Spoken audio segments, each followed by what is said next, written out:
Imagine you sit down at a restaurant, you order a steak, Mm-hmm. and before you can even pull your phone out of your pocket to check a single email, a sizzling cut of beef is just placed right on the table in front of you. Right. 1 minute flat. Oh, and it only costs 1,000 yen, tax included. Yeah, it's pretty hard to believe. You're probably wondering how any business can pull that off without going bankrupt in like a week, Oh. let alone during a massive macroeconomic crisis. It totally sounds like a gimmick, right? But it's actually the result of 2 decades of brutal survival lessons. I mean, when you strip away the romance of dining out, what you're left with is this highly optimized mathematical logistics engine. Welcome to a special Japan Stock Podcast edition of The Deep Dive. Today we are pointing our lens at AMIYAKI TEI. That's ticker code 2753. Yep.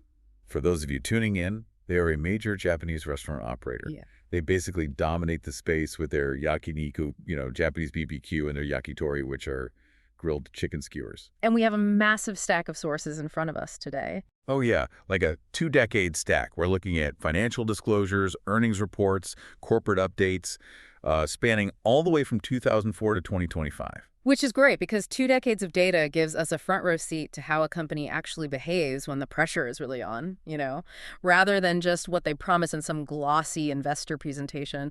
We're going to trace the causal chain of their major strategic moves. Exactly. Our mission today is to extract the key drivers impacting AMIYAKI TEI's earnings and growth. We want to understand exactly how a company that brands itself, a meat professional group, manages to navigate some of the most severe macro shifts imaginable. Yeah, we're talking everything from the mad cow disease scare to, well, a literal global pandemic. Right. And now, historic currency fluctuations. So, okay, let's unpack this. Let's start with what AMIYAKI TEI actually looks like on paper. Sure. So their core engine is the yakiniku chains. You've got the flagship AMIYAKI TEI brand, plus others like Suehirokan and Dondom. And then balancing that out, they have their Yakitori division, which is led by the Minoji brand. But what is just crucial to understand right out of the gate is that they do not view themselves simply as a hospitality company. They operate more as a specialized supply chain. Exactly. Yeah, the financial reports use that specific phrase we mentioned, meat professional group. And I mean, it sounds like a marketing slogan you'd see on a billboard or something.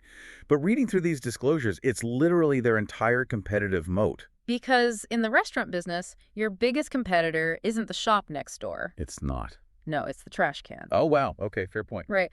The industry is just notorious for razor-thin margins, so your biggest enemy is waste.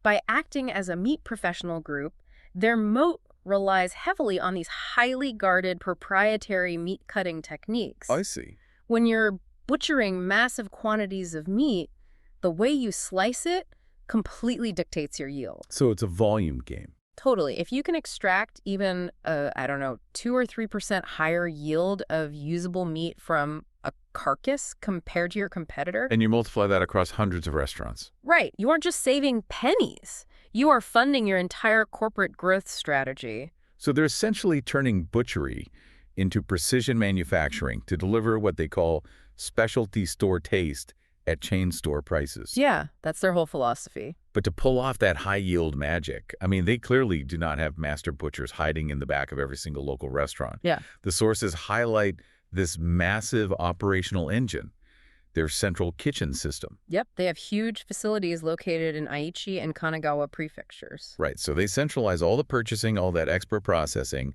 and then they execute same-day delivery out to the individual stores. And that same-day delivery is the kicker, honestly. Meat is highly perishable, obviously. By centralizing it, they achieve economies of scale on the purchasing side, buying in massive bulk while maintaining absolute control over the quality and hygiene of the cutting process. Wait, let me push back on this architecture a bit. Yeah. Because when I look at the central kitchen setup, it looks exactly like a hub-and-spoke logistics network that, say, a massive tech or shipping company might use. Sure.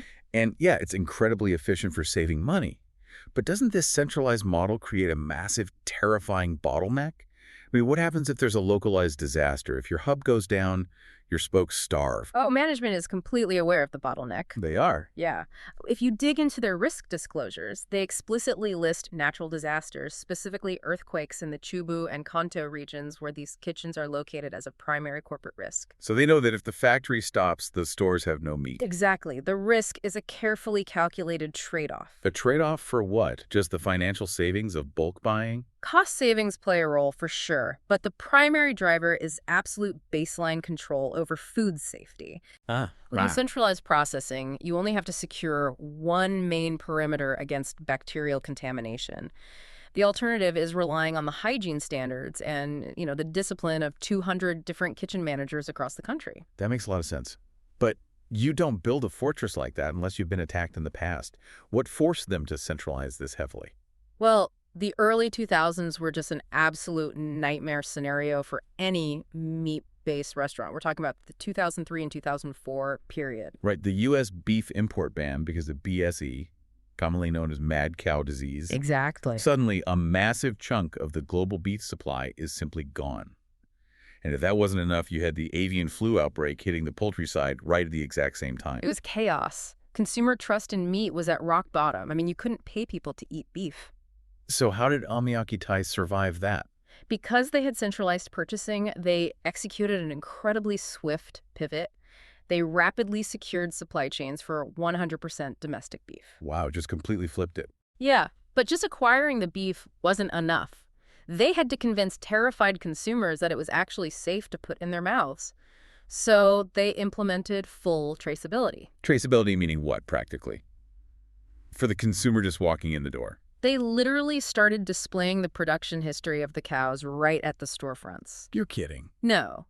Customers could see exactly where the animal was raised, what it was fed, and how it was processed before they even sat down. That is a brilliant psychological move. It's not just a sign saying, trust us, our food is safe. It is showing the homework right at the front door. Exactly. And that obsession with food safety flares up again in the 2011 reports.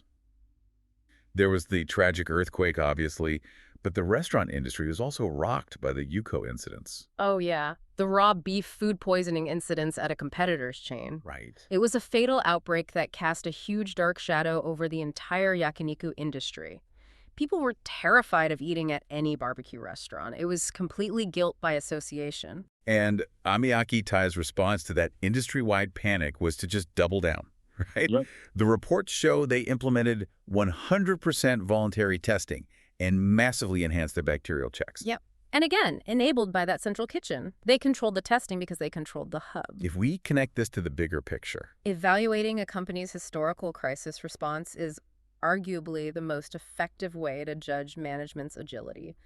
A lot of companies look like geniuses when the economy is booming. Sure. But AMIYAKI TEI's history of prioritizing supply chain transparency and hygiene, that's what saved them during BSE and the 2011 scares. Right. But COVID-19, that forced an entirely new kind of operational pivot. Oh, COVID was the ultimate stress test because it wasn't a fear of the food this time. It was a government mandate to stop gathering, stop brining in, and stop selling alcohol. The financial impact in the reports is really stark.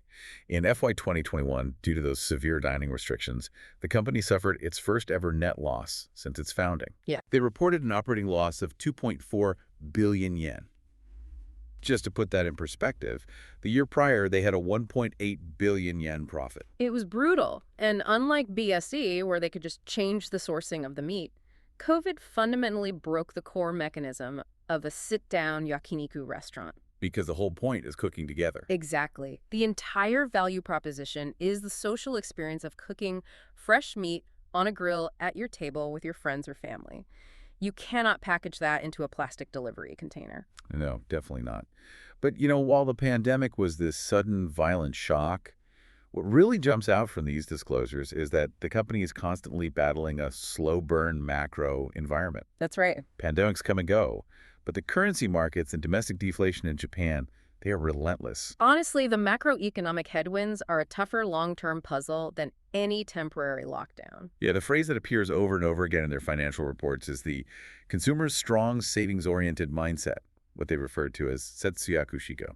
Japan has been fighting a deflationary environment for decades. People are definitely tight-fisted. But the really wild part is how vulnerable they are to the global markets. Yeah. There is a specific document from 2023, a correction notice. Management actually had to issue a formal correction to change a mention of yen appreciation to yen depreciation. That typo is incredibly telling, actually. It shows how rapidly the macro environment shifted right beneath their feet. When the Bank of Japan maintains loose monetary policy while the rest of the world tightens, the yen crashes. Hold on, let me stop you there. Because you just said they saved themselves in 2004 by pivoting to 100% domestic beef. I did. If the cows are born and raised in Japan, why does a weak Japanese yen hurt them so badly? That is a great catch. The cow is domestic, yeah, but the corn it eats is imported. Oh, I see. The fuel to run the delivery trucks from the central kitchen is imported. The electricity required to keep those massive facilities freezing cold relies on imported liquid natural gas. So even a domestic cow has an imported price tag. Imagine trying to run a lemonade stand where the price of lemons triples every single afternoon, but you are legally forbidden from changing the price on your menu board. That is what a crashing yen does to a budget meat chain. Right, because when a company's entire brand identity is specialty store taste at chain store prices, you can't just pass a 20% price hike onto a customer who has a strong savings-oriented mindset. Exactly. They'll just stop coming. So how do they survive that without raising prices? You have to attack costs internally. And this is where their operational engineering really shines again. To combat the rising costs of materials and the severe labor shortages in Japan, they deployed a strategy called multi-skilling, or tanokuka, for their part-time staff. What is the actual mechanism of multi-skilling on the restaurant floor? Like, what does that look like? Well, it means breaking down the traditional silos of restaurant work. Instead of having one person who only hosts, one who only preps the kitchen, and one who only works the register, You train them to do it all. you train your staff to seamlessly transition between all these roles. A single employee might seat a table, prep the grill, and process a payment in a single rotation.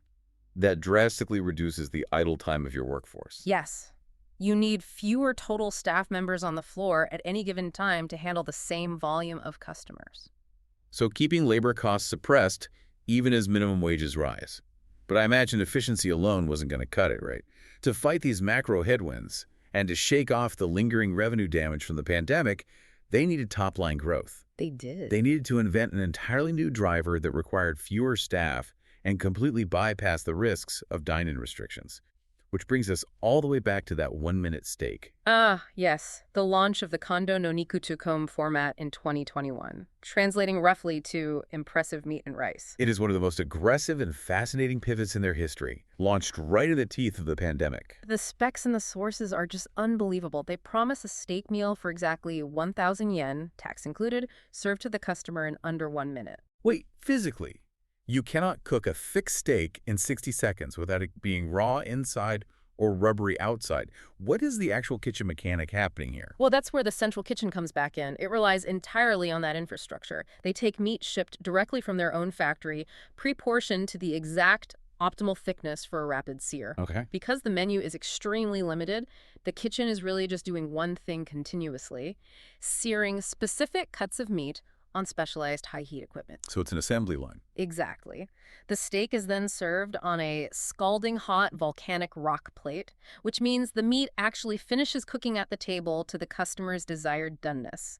Pair that with self-service stations for freshly milled rice, and you strip out all the kitchen wait time and almost all the floor service time. That is ingenious. Let's break down the causal chain of why this is such a powerful financial engine. Yeah. We know the operational driver, pre-cut meat, high-heat sear, self-serve rice. What is the financial impact of that 1-minute serve time? It completely changes the unit economics through table turnover. In a traditional sit-down yakiniku restaurant, a family might occupy a table for, 90 minutes. Right. In this fast food steak model, the customer is in and out in 15 to 20 minutes. That ultra-high turnover, combined with a self-service ordering system that requires almost zero floor staff, means you are generating massive revenue per square foot with a fraction of the overhead. From a valuation and stock impact perspective, it acts as a powerful, incredibly lean new engine for top-line growth. It directly offsets the lost revenue from their traditional sit-down dining and alcohol sales that evaporated during COVID. It really is a brilliant hedge against the exact vulnerabilities exposed by the pandemic and the ongoing demographic labor shortage. But pushing a customer out the door in 15 minutes sounds like a terrible hospitality experience. I mean, in Japan, Yakiniku is a social sit-down event. Aren't they destroying their own brand equity by turning it into a fast food assembly line? You'd think so, but they are carefully bifurcating their business. They haven't abandoned their traditional stores at all. They just built a secondary engine. Okay, so they keep both running. Yeah. For their traditional sit-down spots, the reports highlight their reliance on yakiniku masters and grill masters, or yakishi. They literally train their staff to educate the customers on how to cook the meat perfectly themselves at the table. Oh, that's smart. Yeah. By teaching the customer the precise way to grill a specific cut of meat, they ensure the final product, the taste in the customer's mouth, is of the highest quality. Exactly. It elevates the customer experience while keeping the kitchen labor costs virtually non-existent because the customer is the one doing the cooking. It's amazing. You look at this traditional sit-down Japanese barbecue company, a place known for long, leisurely family dinners, and they essentially reverse-engineered themselves into a fast food logistics miracle. Yeah, they use the exact same core asset, the central kitchen and their meat expertise, to build two totally different economic engines. It is the difference between a company that just sells food and a company that operates a highly optimized supply chain that just happens to end at a dining table. Beautifully put. So they have engineered this new business model. They are weathering the weak yen. They survived the pandemic. The next logical question for an investor looking at the stock is, how is management allocating the capital generated from all this innovation? Are they hoarding cash or returning it? Well, AMIYAKI TEI has a strong history of consistent dividend payments. The sources mention historical dividend payouts of 670 yen and even 1,000 yen per share. Management is clearly committed to returning cash to shareholders. But the strategy goes beyond just shareholder dividends now, right? It does. The sources include their recent 2024 and 2025 multi-stakeholder policy. This is a formal, explicit commitment by management to return profits not just to the shareholders, but to their employees through wage increases and really robust training programs. And that training infrastructure is substantial. They run an internal academy called AMIYAKI TEI University. I saw that in the corporate updates. They feature lectures by internal instructors and technical guidance from outside experts. It is not just some cheesy orientation video. Far from it. Passing the curriculum comes with an actual certificate. It triggers qualification allowances, meaning you get a bump in your paycheck, and it is a strict prerequisite for promotion within the company. Which is huge. But in an era where Japan is facing one of the most severe demographic crises and labor shortages in the developed world, an investor has to ask a hard question here. Which is? Is investing this heavily in the education of part-time and full-time employees a massive sunk cost that drains margins? You know, I would argue it is the exact opposite. It is the ultimate capital allocation strategy to protect their service mode. How so? Well, if your entire business model relies on multi-skilling your staff so you can run lean and having grill masters who can confidently educate customers, you absolutely cannot afford high turnover. You have to invest in making those jobs feel like a career, or at least a highly valued skill. Otherwise, the whole lean labor equation just collapses. That's a great point. Without a well-trained, multi-skilled workforce, the efficiency of the central kitchen means nothing. The service bottleneck at the storefront will simply choke the revenue before it ever reaches the cash register. Let's bring this all together. We have covered 2 decades of macro shocks, disease outbreaks, the logistics genius of the central kitchen, and the pivot to a 1-minute steak to fight currency depreciation. Can you distill the fundamental takeaway from these sources for us? Absolutely. For the next 1 to 3 years, AMIYAKI TEI's earnings will largely be driven by their ability to successfully scale their 1-minute, 1,000 yen steak fast food format. Right. And they will have to rely heavily on the efficiency of their central kitchen to offset the brutal ongoing macro headwinds of a weak yen and severe domestic labor shortages. We started this deep dive talking about the romantic idea of a restaurant versus the cold, hard engineering required to actually scale one. AMIYAKI TEI proved that by treating meat processing as a logistics science, they could survive literal global catastrophes and economic stagnation. They really did. But it leaves you with a fascinating question to consider. If a traditional sit-down barbecue company can successfully re-engineer a steak dinner into a high-quality, one-minute fast food transaction for 1,000 yen, what other traditional, heavily time-intensive dining experiences out there are just waiting to be completely disrupted by extreme operational optimization?